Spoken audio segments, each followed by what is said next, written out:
Hello students, welcome to online platform of MGCI, Fighter 2.0 Perfect Scorer for Biology। बच्चों, हमने पिछले lecture में sexual reproduction in flowering plant start किया है और अभी तक हम जनरल टिपिकल फ्लावर का स्ट्रक्चर देख चुके हैं, parts of the flower study कर चुके हैं, उनके स्पेसिफिक फंक्शंस देख चुके हैं और हमने स्टार्ट किया था मेल रिप्रोडक्टिव पार्ट से। दैट इज हमने जब स्टेमन देखा तो स्टेमन के अंदर हमने एंथर फिलामेंट के बारे में बात की।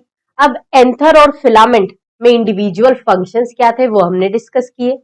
फिलामेंट एक सपोर्टिव स्ट्रक्चर है, वेस्क्यूलर बंडल्स पास होते हैं। फिलामेंट की मदद से anther is exposed to the environment ताकि पॉलिनेशन हो सके। नेक्स्ट, एंथर का सेक्शन आज हमें देखना है। तो एंथर की पिछले लेक्चर में हमने वॉल लेयर्स देखी थी। एक टिपिकल एंथर की बात करें बेटा, तो एक एंथर के बारे में क्या देखा था? 4 साइडेड है, दैट इज टेट्रागोनल है, टेट्रागोनल स्ट्रक्चर है। इसके बाद हमने देखा टेट्रास्पोरेंजिएट है। क्यों टेट्रास्पोरेंजिएट है? बिकॉज एक टिपिकल एंथर डायथीकस है, बोला था हमने डायथीकस, और कल मैंने पिछले क्लास में एक्सप्लेन भी किया है कि डायथीकस क्यों बोला गया है, एक लोब में कितने थीका है, मेच्योरिटी के बाद कितने थीका बचते हैं या कितने पोलन सैक फ्यूज होके अल्टीमेटली कितने बचते हैं, ये सब कुछ मेरे पिछले लेक्चर में आपको मिलेगा। ठीक है, सो नाउ स्टूडेंट्स, टेट्रागोनल और टेट्रास्पोरेंजिएट। इसके बाद हमने देखी थी इस एंथर की वॉल लेयर्स। ठीक है, तो सबसे पहले तो एपिडर्मिस और हाइपोडर्मिस। हाइपोडर्मिस में हमने देखा था पेराइटल रहता है और अंदर की तरफ होती है स्पोरोजिनस टिश्यू। अब यहाँ पर ये वॉल लेयर्स की बात करते हैं, तो वॉल लेयर्स में क्या क्या है, डायग्राम अभी एनसीईआरटी हम देख लेंगे। वॉल लेयर्स में सबसे पहले अगर हम देखें, एनसीईआरटी बोलती है एपिडर्मिस है, उसके बाद एंडोथीशियम है, नेक्स्ट मिडिल लेयर है और सबसे अंदर की लेयर है टेपेटम। आई बात समझ में? तो टेपेटम और ये ऊपर की 3 लेयर, इसमें कोई फंक्शन वाइज डिफरेंस है क्या? देखो, जब अभी हम सेक्शन देखने वाले हैं, प्रॉपर डायग्राम देखेंगे, सबसे आउटर मोस्ट, फिर इसके बाद एक मोटी सी लेयर है, एक मोटी सी लेयर आ जाती है, दैट इज एंडोथीशियम। एंडोथीशियम थोड़ी सी थिक है बेटा। अब एंडोथीशियम के बाद मल्टी लेयर्ड स्ट्रक्चर आ जाता है आपका। मल्टी लेयर्ड का मतलब होता है ये लेयर एक या 1 से 3 वैरी कर सकती है। फिर इसके बाद अंदर आता है टेपेटम। अंदर की लेयर क्या है? टेपेटम। ठीक है, और टेपेटम के अंदर क्या फिल्ड है? टेपेटम के अंदर है sporogenous tissue.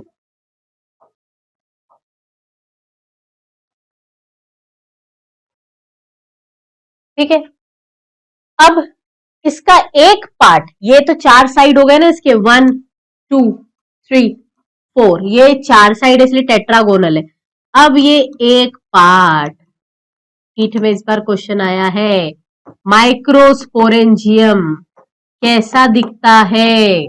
Circular in outline. कैसा है?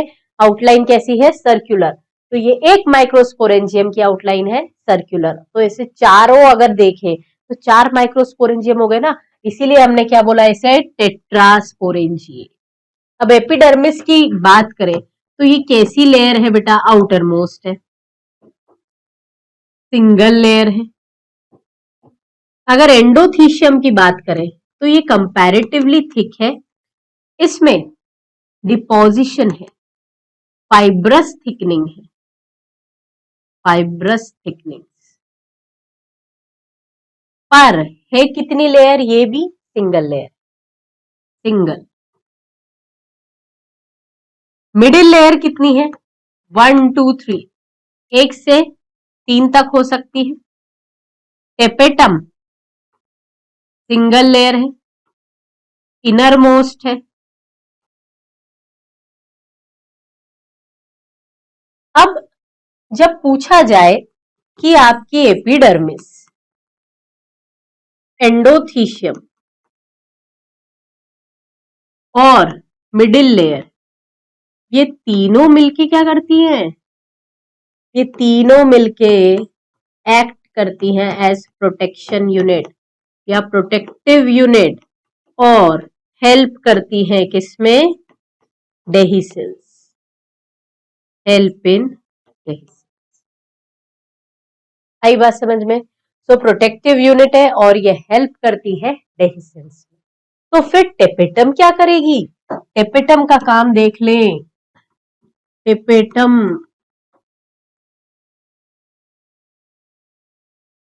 टेपेटम की बात करें तो ये मल्टी न्यूक्लिएटेड है। अब मल्टी न्यूक्लिएटेड कैसे बनी होगी ये? अरे किसी भी सेल में अगर लगातार कैरियोकाइनेसिस हो,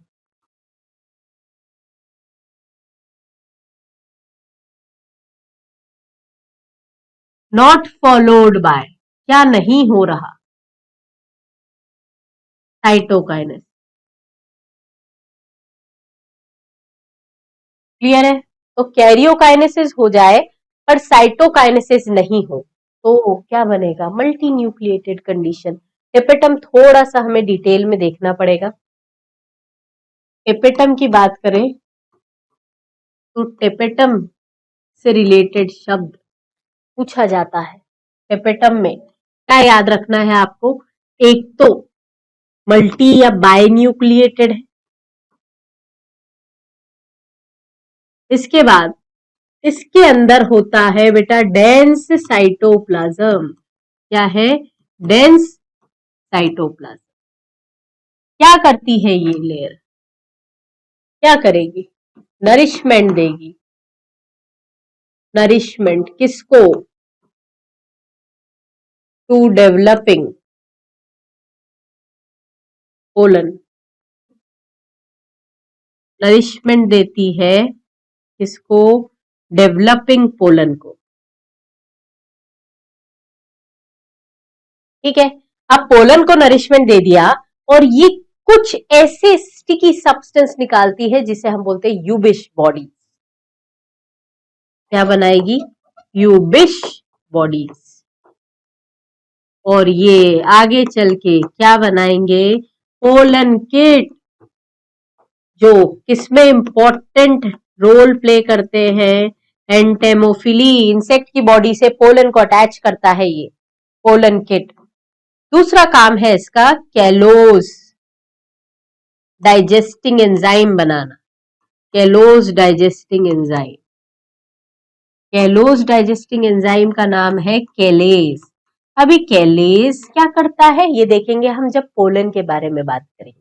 तो कैलोज डाइजेस्टिंग एंजाइम बनाता है टेपेटम, नरिशमेंट देता है। दूसरा, पोलन किट फॉर्मेशन करता है और पोलन ग्रेन की सबसे बाहर जो लेयर है दैट इज स्पोरोपोलेनिन फॉर्मेशन, या फिर हम बोल सकते हैं एक्साइन फॉर्मेशन। तो देखो टेपेटम के कितने सारे काम हो गए। टेपेटम मल्टी न्यूक्लिएटेड है, इनर मोस्ट है, डेंस साइटोप्लाज्म रखता है, प्रोमिनेंट न्यूक्लियस भी होता है, तभी तो लगातार डिवाइड करता है। इसका फीचर एक और है, प्रोमिनेंट न्यूक्लियस। अब इसके अलावा अगर हम देखें कि टेपेटम जो अंदर की लेयर है वो टेपेटम नरिशमेंट दे रही है। अब यहां हमने स्ट्रक्चर, एक जनरल स्ट्रक्चर देखा, बट अब हम देखेंगे यंग एंथर का स्ट्रक्चर और फिर मेच्योर एंथर का स्ट्रक्चर कंपेयर करेंगे। साथ में हम देखने वाले हैं कि माइक्रोस्पोरेंजियम में क्या होता है। ठीक है, तो आगे देख लें हम एनसीईआरटी से।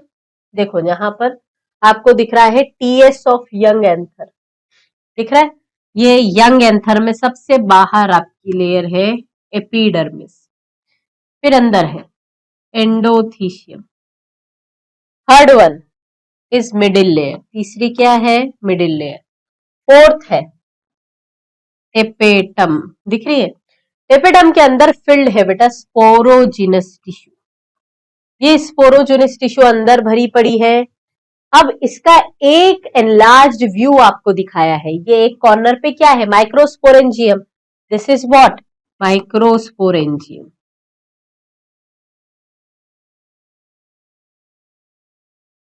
ठीक है, माइक्रोस्पोरेंजियम में, अब माइक्रोस्पोरेंजियम में है क्या, कुछ नहीं, आपको सेल्स और टिश्यूज बता दी है। एंथर में भी वही था और इधर आपको सेल्स बता दिए, पर थोड़ा सा डिफ्रेंसिएशन दिखाया है, स्पोरोजिनस टिश्यू यहाँ लेबल नहीं करा है, उसके अंदर की बात की गई है। तो यहाँ पर एपिडर्मिस, एंडोथीशियम, मिडिल लेयर्स वही है। अब यहाँ आ गया पोलन मदर सेल या फिर माइक्रोस्पोर मदर सेल। अब प्लॉइडी याद करना स्टार्ट कर देना, प्लॉइडी रिलेटेड क्वेश्चंस बहुत इंपॉर्टेंट है, इस बार भी नीट में आया हुआ क्वेश्चन है, प्लॉइडी बहुत इंपॉर्टेंट है। एक जनरल, अगर हम बात करें जनरल प्लांट की, तो जनरल प्लांट जब तक आपको कोई कंडीशन नहीं दी है तो जनरल प्लांट को क्या मानेंगे डिप्लॉयड। तो अभी इस प्लांट में ये जितनी भी लेयर्स दिख रही हैं सभी कैसी होंगी, प्लॉइडी कैसी होगी 2n, ये भी 2n, this is 2n, 2n।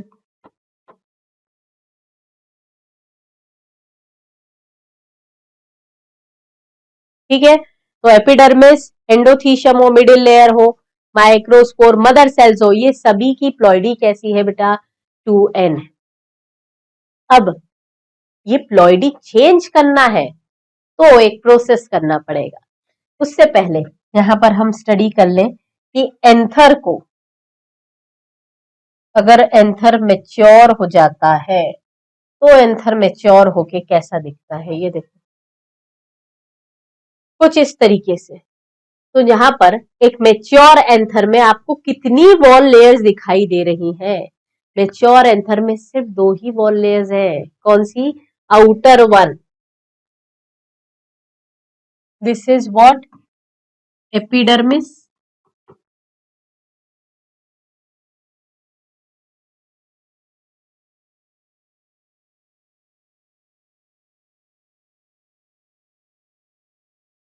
Pollen grain बने, एंडोथीशियम, एपिडर्मिस दिख रहा है।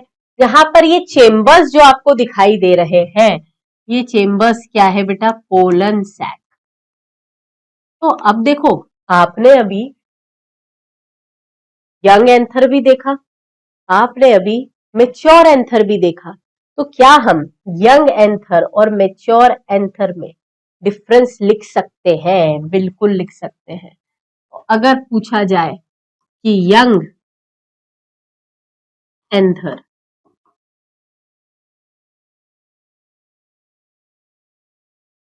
मेच्योर एंथर,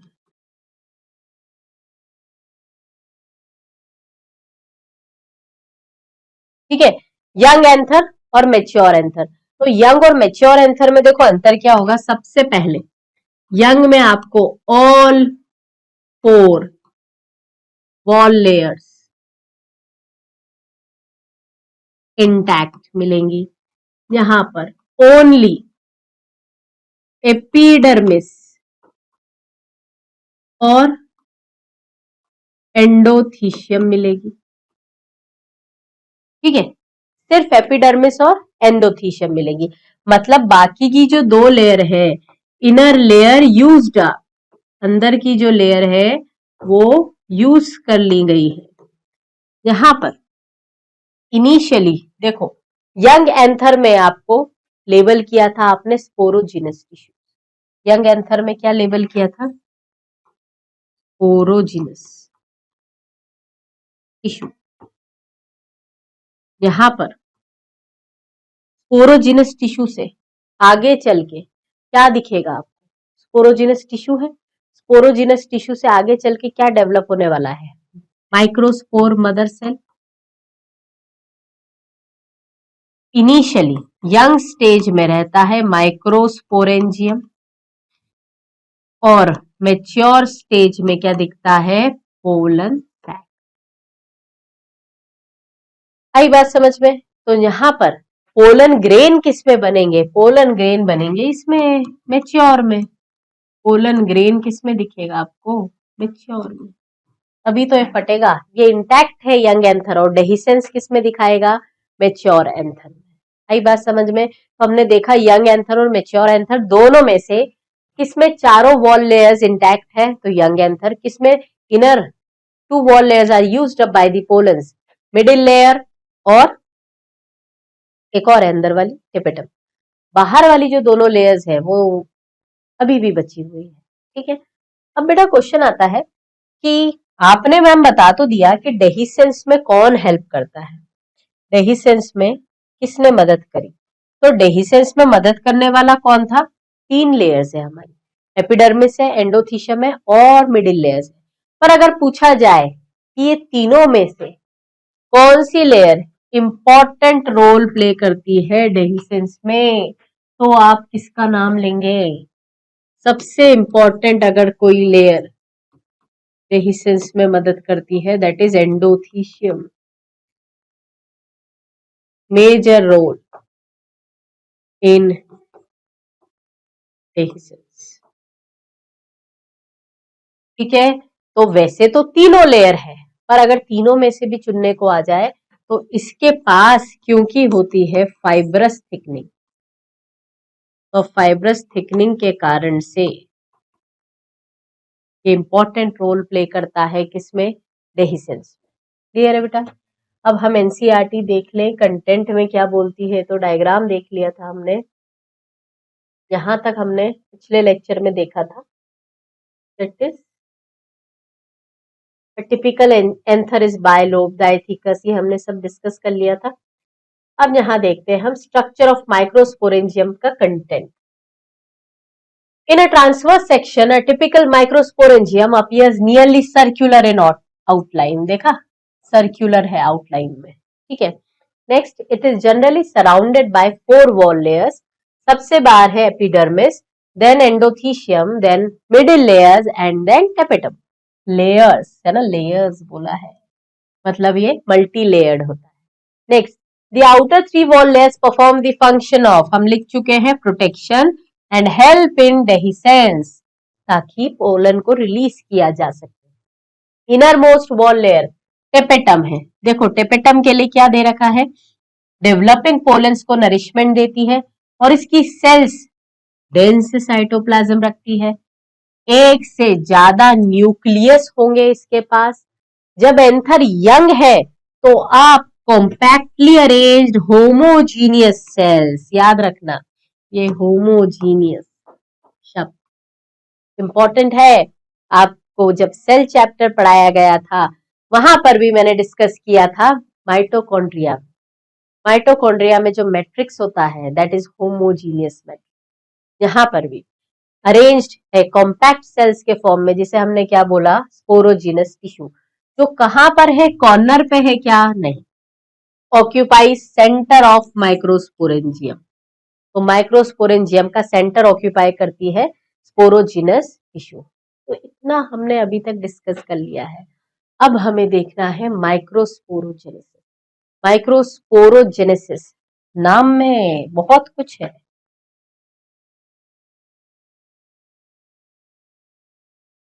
माइक्रो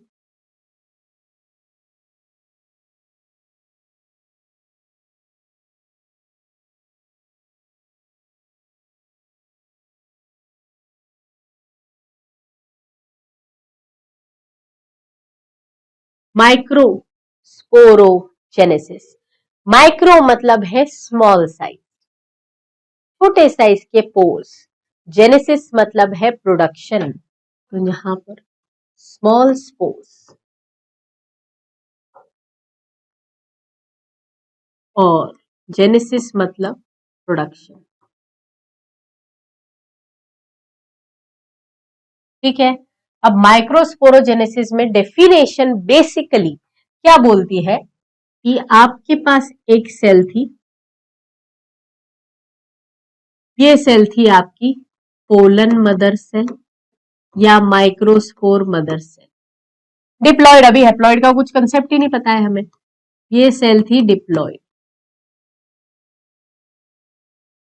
अब इस डिप्लॉयड सेल से हमें क्या बनाना है, हैप्लॉयड माइक्रोस्पोर्स।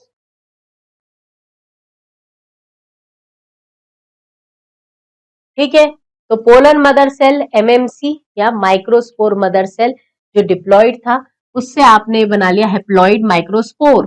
तो बेटा यहां पर जो डिवीजन लगना है वो कौन सा लगेगा, मियोसिस। समझते हैं, मियोसिस इज रिडक्शनल डिवीजन।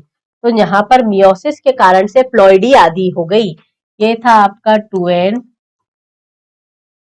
ये हो गया आपका n।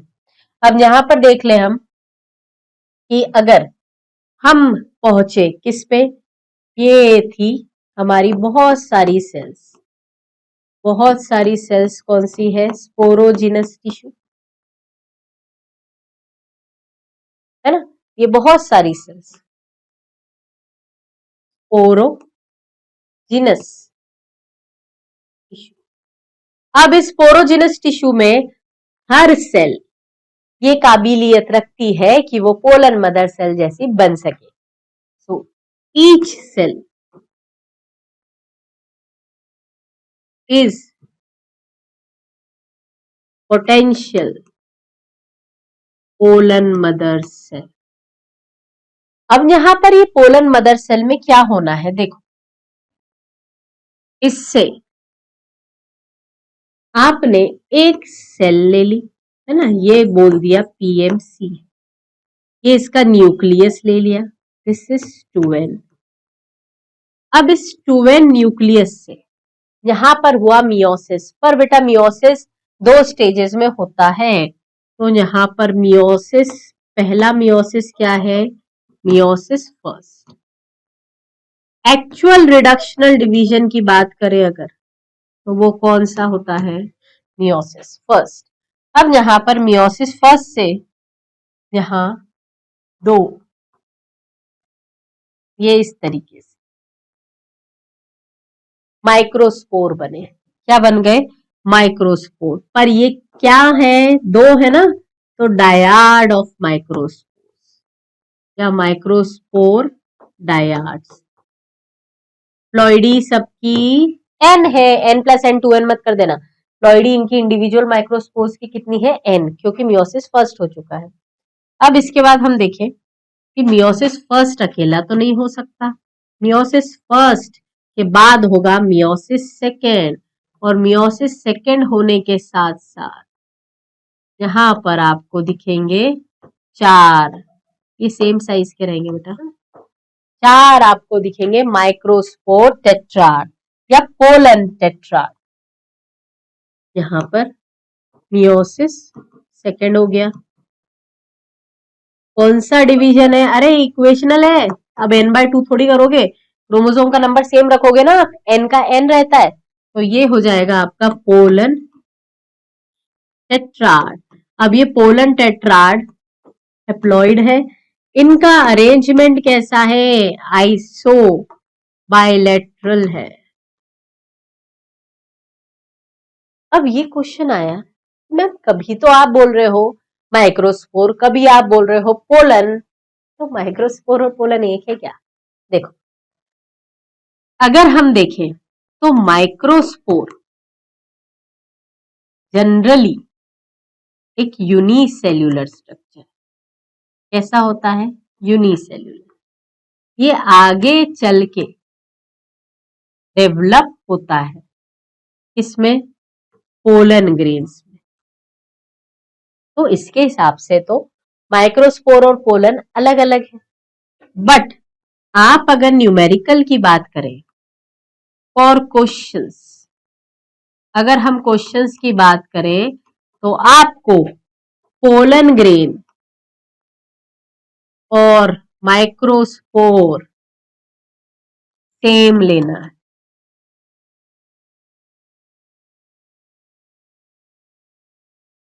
ठीक है। तो अगर क्वेश्चंस की बात होगी तो माइक्रोस्पोर पोलन्स आपको सेम कंसिडर करना है। यहां से आपको क्या समझ में आया कि एक पोलन मदर सेल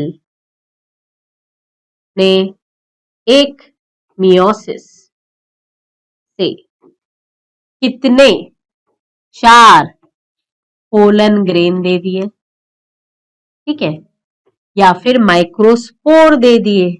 तो यहां पर हम एक स्टेटमेंट बता सकते हैं कि one pollen mother cell from one meiosis या through one meiosis produces 4 pollen grains. सही बात समझ में। और यही है हमारा माइक्रोस्पोरोजेनेसिस। अब माइक्रोस्पोरोजेनेसिस में बना क्या है ये पोलन टेट्राड। याद करो अभी मैंने एक शब्द यूज किया था, दैट इज कैलेज एंड कैलूज। ये जो पोलन टेट्राड है ये आपस में चिपके हैं किससे, एक कार्बोहाइड्रेट की लेयर, एक कार्बोहाइड्रेट जिसका नाम है कैलोज। तो अगर आपको इस पोलन टेट्राड को स्प्लिट करना है, सेपरेट करना है, तो हम क्या यूज करेंगे, कैलेज एंजाइम। कैलेज किसने बनाया था, टेपेटम ने बनाया। देखो पिछली स्लाइड में कैलेज किसने बनाया था, कैलेज कौन बना रहा है, टेपेटम।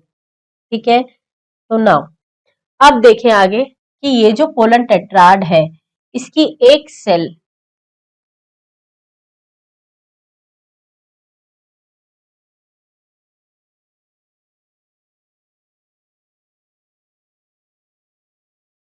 ठीक है, अब इसका एक आपने ले लिया, दिस इज व्हाट, माइक्रोस्पोर ले लिया आपने।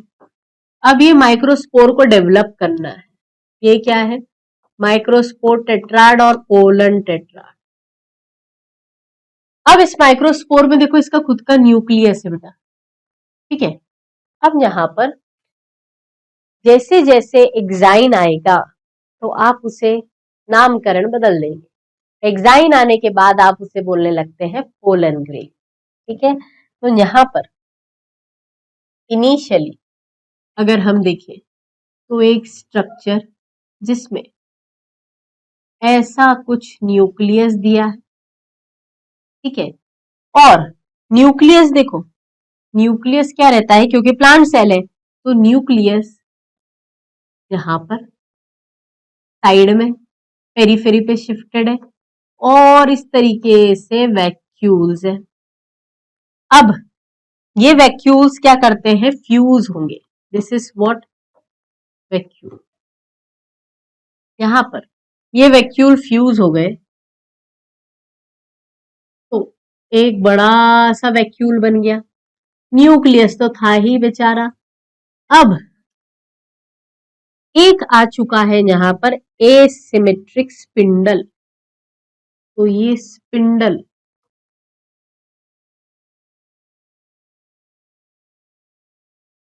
ये आ गया, ये क्या आ चुका है, एसिमेट्रिक स्पिंडल।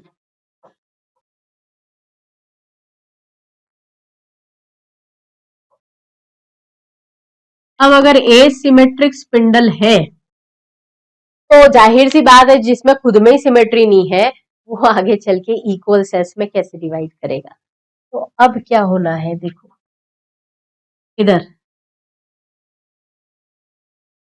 2 सेल्स बनी, कैसा डिवीजन हुआ, यहां पर देखना, एक सेल छोटी सी, एक सेल जिसका न्यूक्लियस कुछ ऐसा,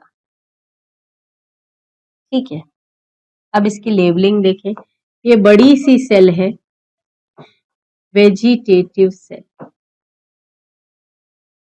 this is what, irregular nucleus.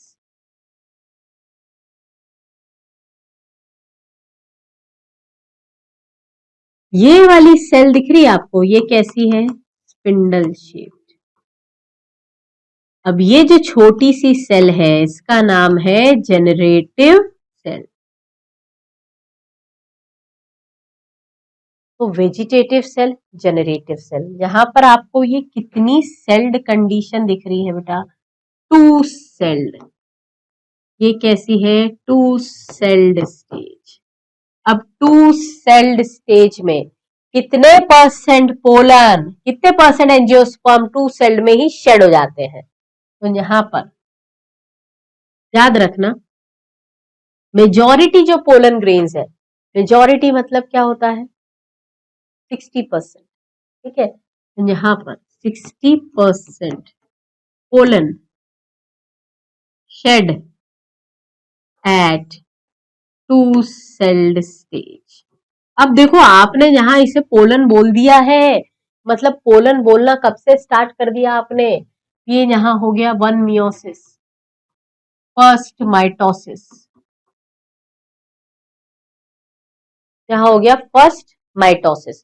तो एक माइटोसिस के बाद आपकी टू सेल्ड कंडीशन बन चुकी है। ठीक है, यहाँ पर आपका ये दिख रहा है वैक्यूल, ये न्यूक्लियस था और फिर माइटोसिस हो गया।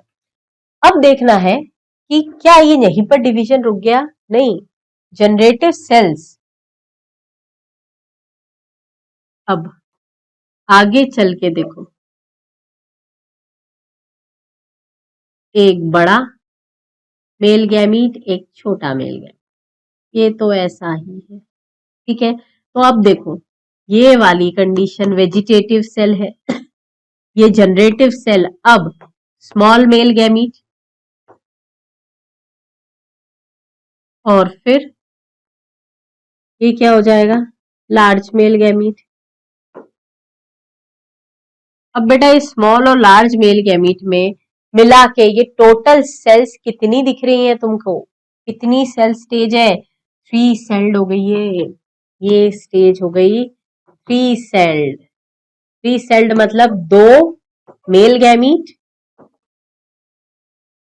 और एक वेजिटेटिव सेल। यहां 2 में क्या था?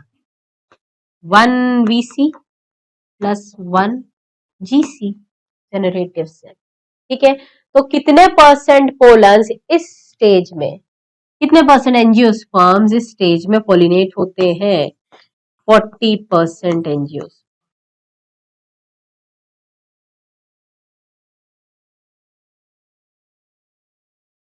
Pollinate at this stage.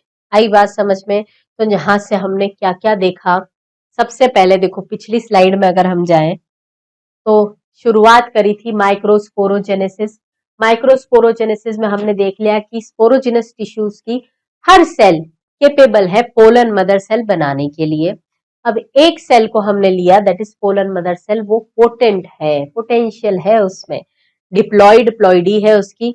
अब उसमें रिडक्शनल डिवीजन हुआ, मियोसिस 1 तो डायाड 2 माइक्रोस्पोर्स बने, 2 माइक्रोस्पोर में। फिर मियोसिस सेकेंड हुआ तो क्या बना? टेट्राड बना, पोलन टेट्राड बन गया। पोलन टेट्राड सभी की प्लॉइडी है, एन एन हैप्लॉइड स्ट्रक्चर है। अब ये पोलन टेट्राड किससे जुड़े हैं? कैलोज से। कैलोस को तोड़ेगा कौन? कैलेस। कैलेस कौन निकालता है? टेपेटम। फिर हमने एक से शुरुआत किया, एक माइक्रोस्पोर लिया, इस एक माइक्रोस्पोर से आगे हमने देखा इसके अंदर वैक्यूल्स मिले, प्लांट सेल है, बड़े से वैक्यूल्स मिल रहे हैं। ये वैक्यूल्स ने बहुत ज्यादा सरफेस एरिया घेर लिया, न्यूक्लियस को धक्का दे दिया, जो स्पिंडल फाइबर आया वो भी कैसा था? एसिमेट्रिक। अब इसके बाद पहला माइटोसिस हुआ, तो फर्स्ट माइटोसिस के बाद टू सेल्ड कंडीशन बनी, टू सेल्ड बनी। अब 2 सेल बनने के बाद कौन सी सेल है? 2, एक वेजिटेटिव और एक जनरेटिव। जनरेटिव छोटी साइज की है, तो साइटोप्लाज्म कैसा होगा? वॉल्यूम कम हो गई, डीएनए ज्यादा है, तो साइटोप्लाज्म होगा डेंस। अभी तक डेंस साइटोप्लाज्म किसका पड़ा है? टेपेटम का। ठीक है, तो यहां पर है डेंस साइटोप्लाज्म जनरेटिव सेल का। वेजिटेटिव सेल तो अबंडेंट फूड रिजर्व है, खाना पीना भरपूर है इसके अंदर।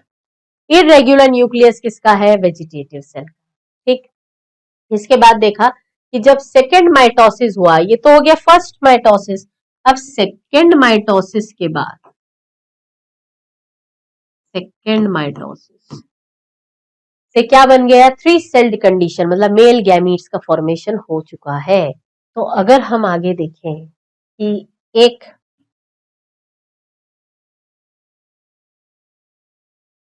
पोलन मदर सेल से 4 पोलन ग्रेन बनने में कितने मियोसिस लगे? 1 मियोसिस। अब एक पोलन ग्रेन से 2 मेल गैमीट बनने में कितने माइटोसिस लगे? 2 माइटोसिस। आई बात समझ में? तो हम एक चीज ये बता सकते हैं कि अगर हमने यहाँ पर एक मियोसिस और 2 माइटोसिस को इन्वॉल्व किया तो आपका फुली डेवलप्ड क्या बन गया? Fully developed pollen. पूर्णतः डेवलप्ड है ये पोलन। कैसा है? जिसमें 2 मेल गैमीट्स है, फुली डेवलप्ड पोलन है। अब यहाँ पर जो आपने सेल्स की बात करी थी, सेल्स कौन सी थी? एक वेजिटेटिव सेल थी और एक थी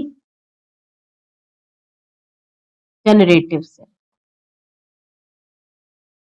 ठीक है, तो वेजिटेटिव और जनरेटिव सेल की अगर हम बात करें तो वेजिटेटिव सेल में कैसी है? लार्ज है ये, अबंडेंट फूड रिजर्व है,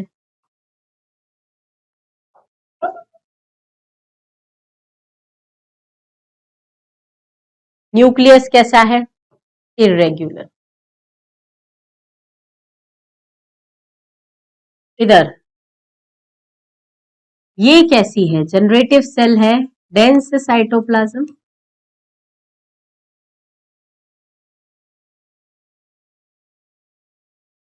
ये जनरेटिव सेल्स की अगर हम बात करते हैं तो जनरेटिव सेल्स में शेप कैसा था? Spindle shape. एक लाइन एनसीईआरटी लिखती है कि आपकी स्पिंडल शेप्ड सेल ये फ्लोट करती है, floats in cytoplasm of vegetative cell. आपकी वेजिटेटिव सेल क्या बनाएगी आगे चल के? वेजिटेटिव सेल की बात करें तो vegetative cell produces intine layer of pollen grain. Pollen grain की कौन सी लेयर बनाएगी? ये सबसे अंदर वाली इंटाइन लेयर। और अगर पोलन ग्रेन के अंदर वाली लेयर बनाई तो इसी से तो क्या बनता है? Pollen tube. इसीलिए हम इसे क्या बोलते हैं? Tube cell. तो पोलन ग्रेन आगे चल के पोलन ट्यूब का फॉर्मेशन कौन सी मेम्ब्रेन की मदद से करता है? इंटाइन। इंटाइन किसने बनाया? वेजिटेटिव सेल्स ने बनाया। और अगर हम जनरेटिव की बात करें तो जनरेटिव सेल क्या बनाएगी? Male gametes. जनरेटिव सेल का फॉर्मेशन क्या करता है? मेल गैमीट बनाता है। ठीक है, अब इसके बाद नेक्स्ट देख ले हम कि ये इतना पोलन पोलन जो आप कर रहे हो तो ये पोलन क्या है? What is pollen? पोलन को हम क्या बोलते हैं? क्या पोलन के अंदर मेल गैमीट है? हाँ, बने ना मेल गैमीट। तो जिसमें पोलन मेल गैमीट बना रहा है, इसके अंदर मेल गैमीट है, इसीलिए हमने इसे क्या बोला? Mail gametophyte. एनसीईआरटी बोलती है पोलन को मेल गैमीटोफाइट। पर मेच्योर मेल गैमीटोफाइट किसे बोला जाता है? So pollen grain with pollen tube. Pollen grain with pollen tube is mature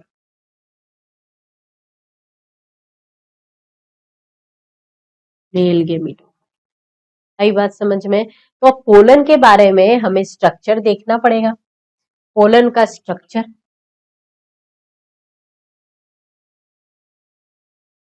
सबसे पहले अंदर की लेयर है, स्मूथ है, कोई भी डिजाइन विजाइन नहीं बनानी इसमें। बाहर जो लेयर है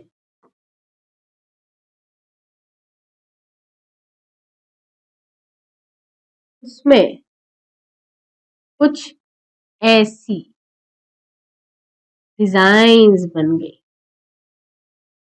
देखो, मिल रहा है? अब यहाँ पर कुछ ऐसे एरियाज दिख रहे हैं जहां पर ये बाहर की लेयर एब्सेंट है और ऐसे कुछ एरियाज हम क्या बोलेंगे, जर्म पोर्स। तो ये लेयर देखो सबसे बाहर एक्साइन है। एक्साइन किससे बनी है बच्चों? Exine is made up of sporopollenin. बहुत रेजिस्टेंट सब्सटेंस है, कोई एंजाइम नहीं बना जो इसको डिग्रेड कर सके। हाई टेम्परेचर, पीएच रेजिस्टेंट है, विथ स्टैंड कर सकता है एक्सट्रीम कंडीशंस को। और अंदर वाली जो लेयर है, दिस इज व्हाट, इंटाइन। अब अगर हम इंटाइन की बात करें तो इंटाइन क्या है? देखो, intine is made up of cellulose और पेक्टिन। ठीक है, किससे बना है? सेल्यूलोज और पेक्टिन से। फिर इसके अंदर तो वही हमने इरेगुलर न्यूक्लियस की बात करी, एक बड़ा मेल गैमीट हमने फुली डेवलप बनाया है और एक छोटा मेल गैमीट। ठीक है, तो पोलन ग्रेन में सबसे पहली चीज तो कौन सी लेयर हार्ड है? देखो, एक्साइन है, रेजिस्टेंट है, स्मूथ है, क्या करती है? प्रोटेक्शन देती। इंटाइन की बात करें तो ये अंदर की लेयर है, ये पोलन ट्यूब बनाएगी और स्मूथ नहीं बेटा, इसको करेक्ट कर लेना एक। स्मेल स्कल्पचरिंग है, स्कल्पचर्स है, स्कल्पचर्स। ठीक है, इसको करेक्ट कर लेना, स्कल्पचर्स है। फिर इसके बाद यहां पर देखते हैं कि इंटाइन में, इंटाइन कैसी है? स्मूथ है। ठीक है, तो वो स्कल्पचर्स है, उसमें डिजाइन है। ये डिजाइन स्पेसिफिक है टेक्सोनॉमी की, मतलब जो स्पीशीज है उसके स्पेसिफिक डिजाइंस होती है, जहां आर्किटेक्चरल डिजाइंस है। और इनर लेयर कौन सी है जो आगे चल के क्या बनाएगी? Pollen tube. तो पोलन ट्यूब कहाँ से निकलता है? पोलन ट्यूब रिलीज हो रहा है जर्म पोर से। तो जर्म पोर कहाँ है? जर्म पोर कहाँ पर लोकेटेड है? देखो, प्रेजेंट ऑन एक्साइन। यहाँ क्या एब्सेंट है? Sporopollenin absent. ठीक है, तो एक्साइन के ऊपर लोकेटेड है और स्पोरोपोलेनिन यहाँ पर एब्सेंट है। तो ये स्ट्रक्चर था एक पोलन ग्रेन का। अब ये पोलन ग्रेन के स्ट्रक्चर को हम देखेंगे नेक्स्ट क्लास में कि पोलन ग्रेन का स्ट्रक्चर एनसीईआरटी क्या बोलती है। या हम सब कुछ अभी डिस्कस कर चुके हैं, एनसीईआरटी भी यही बोलेगी। और एनसीईआरटी की लाइंस में हम क्या लिखा है, क्या यही लिख रही है? बिल्कुल। तो हम ये डिस्कस करेंगे साथ में पोलन ग्रेन के बारे में। एनसीईआरटी ने क्या एलर्जिक रिस्पॉन्स के बारे में बताया है, क्या ये न्यूट्रिशनल सप्लीमेंट्स है पोलन्स, उसे प्रिजर्व कैसे करते हैं। तो नेक्स्ट लेक्चर में हम पोलन के बारे में एनसीईआरटी बेस्ड रीड करेंगे। आई बात समझ में? और उसके बाद स्टार्ट होगा female part. Thank you so much.